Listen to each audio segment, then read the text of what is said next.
This video was brought to you by Ahrefs. Sign up for their free product Ahrefs Webmaster Tools and optimize your website for Google search. Link in the description.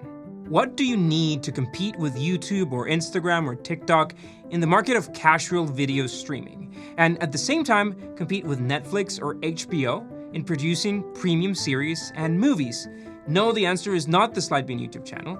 Let's say that what you need is at least two things. First, it's money, and a lot of it, and then maybe something unique, something that truly stands out.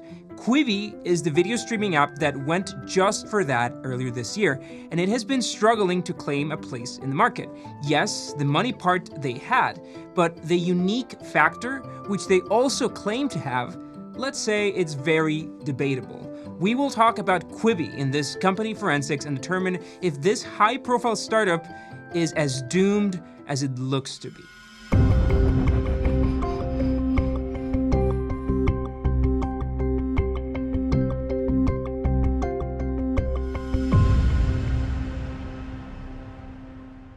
Dumbest thing to ever cost $1 billion. Those are not our words. That's actually how Jimmy Kimmel referred to Quibi in a joke he did at the Emmy ceremony this year. Just like any other joke, it may hide some degree of truth. Quibi has indeed raised almost $2 billion from 2 private equity rounds of investment. Big money from some of the leading Hollywood studios like Sony Pictures, NBC Universal, or internet giants like the Asian Alibaba.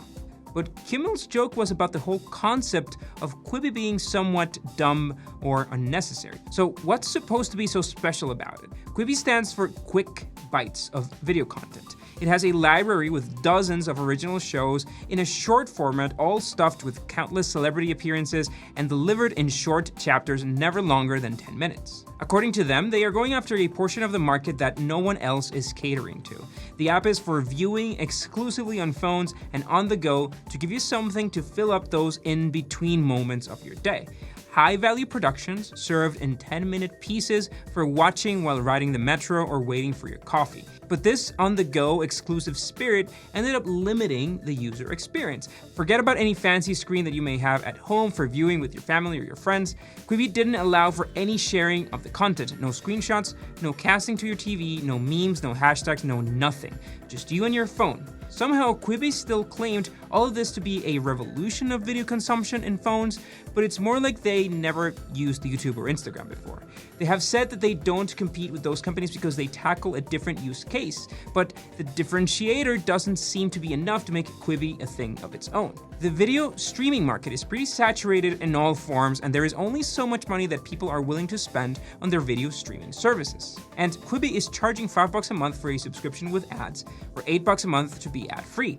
That price competes with services like Netflix, which offers thousands of titles and fewer restrictions. Bad timing.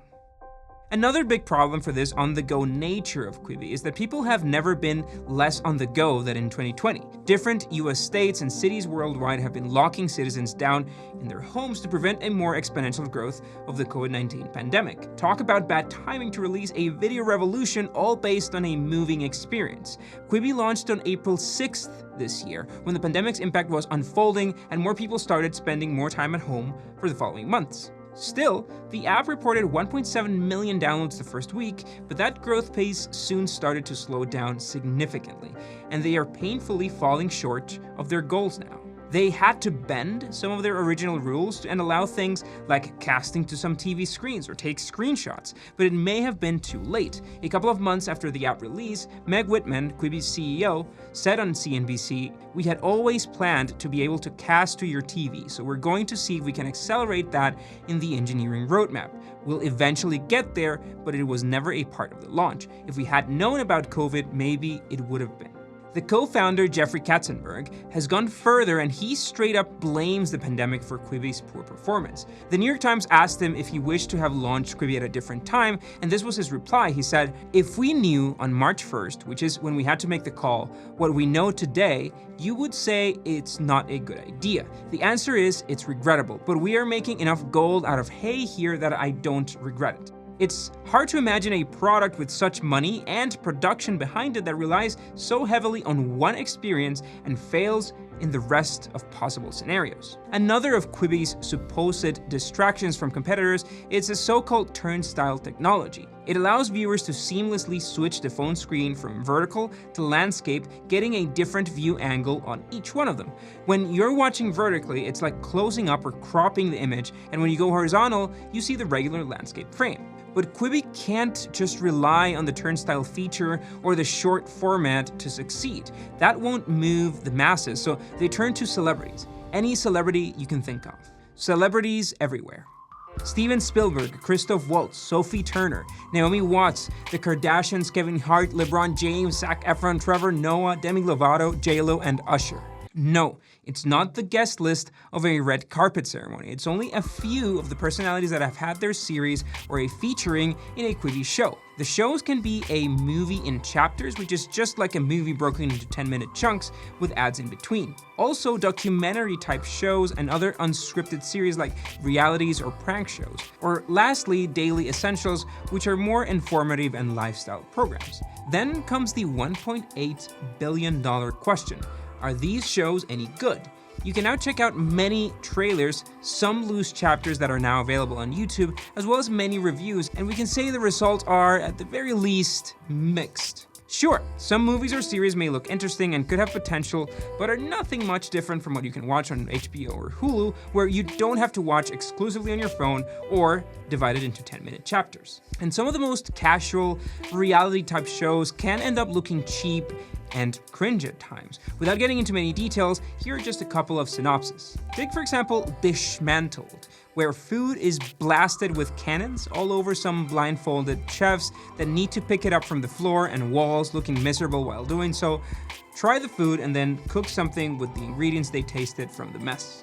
Or the one named Thanks a Million, where many millionaire celebrities split $1 million into 10, giving away $100,000 on each episode. But it has a catch. The lucky person who gets the $100,000 has to give half of it to another person, starting what they call an ongoing gifting chain until all of the money is handed.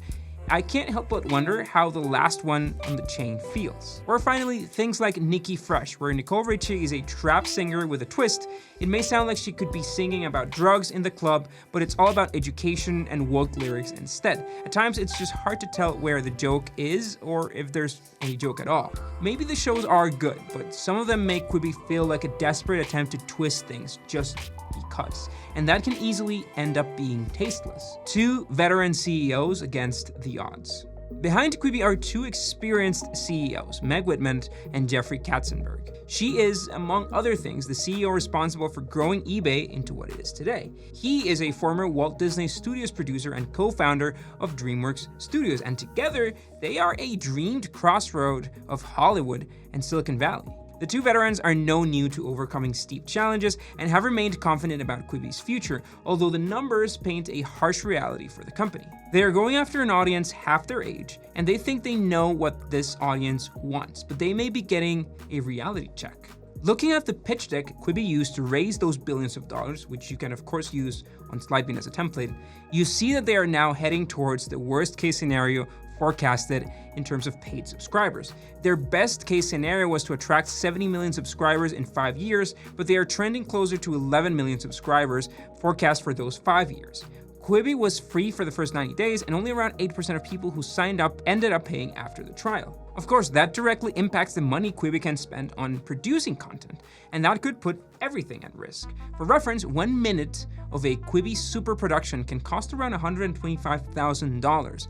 Other less premium shows can cost around $10,000 or $20,000 per minute. According to a Bloomberg report, based on these figures, marketing costs, advertising revenue, and subscriber mix, Quibi is en route to burn its cash balance in 2021 and will need to raise another $1.8 billion by 2024. That should be worrisome, and it's probably the reason why they are now exploring so-called strategic opportunities, including a sale of the company or raising more money with an IPO and going public in the stock market, according to many sources. It seems now that the company will require miraculous adjustments or some emergency protocols if it wants to compete with the video streaming giants.